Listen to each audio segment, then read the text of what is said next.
네, 정치권 소식입니다. 법정 시한을 2주도 더 넘긴 여야의 예산안 협상이 계속해서 공전하고 있습니다. 김진표 국회의장의 중재안을 두고 좀처럼 이견을 해소하지 못하고 있는 상황, 국회 취재기자 연결해서 자세히 들어보겠습니다. 나경렬 기자.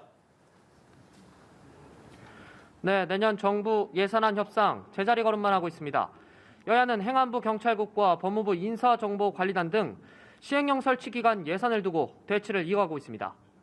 국민의힘은 합법적으로 설치된 기간인데도 민주당이 정식 예산이 아닌 예비비를 주자고 고집을 부리고 있다고 주장했습니다. 주호영 원내대표는 정부 조직을 투명하고 공정하게 만들기 위한 제도라며 이를 부정하고 발목 잡아선 안 된다고 강조했습니다. 반면 민주당은 위법적 시행령 통치의 일환이라는 입장인데요.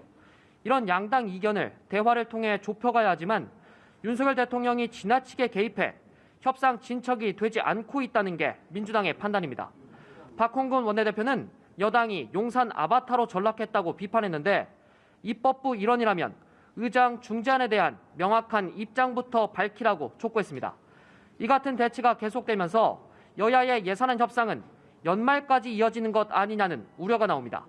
한편 이태원 참사 국정조사 특위는 어제 야 3당 위원들만으로 첫 번째 전체 회의를 진행했는데요. 이태원 현장과 서울시 등에 대한 현장 조사를 내일 시작하기로 했습니다. 여당은 예산안 처리 뒤 국정조사를 하기로 한 여야 합의 위반이라며 국정조사 불참 입장을 유지하고 있는데요. 국민의힘은 오늘 오후 이태원 참사 유가족 협의회와 별도로 만나 유족 의견을 들어볼 예정입니다. 유족들은 여당의 국정조사 복귀를 촉구할 걸로 보입니다.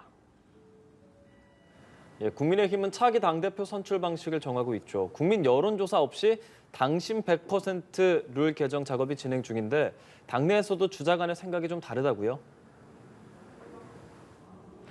네, 그렇습니다. 국민의힘은 그간 당원 투표 70%에 여론조사 30%를 더해 당대표를 선출해왔는데요. 이를 여론조사 없이 당원 투표 100%로 바꾸는 당원 당규 개정 작업을 진행하고 있습니다. 어제 국민의힘 비대위원회를 통과한 이 개정안은 오늘 상임 정국위 안건으로 올랐습니다. 이른바 윤심을 받는 당권 주자들에게 유리한 규정이 아니냐는 해석에 친윤계 후보들은 당심의 정당성을 강조하고 있습니다. 반면 비윤계 후보들 반발은 계속되고 있습니다. 앞서 유승민 전 의원은 윤 대통령 사당화가 심화될 것이라고 했고 이준석 전 대표도 당원 100%에 심기 경호 능력 20% 정도 가산점을 멘토 단위 평가에 부여하라고 비꼬기도 했습니다. 하태경 의원은 우리 당의 흑역사로 남을 것이라고 말했는데요.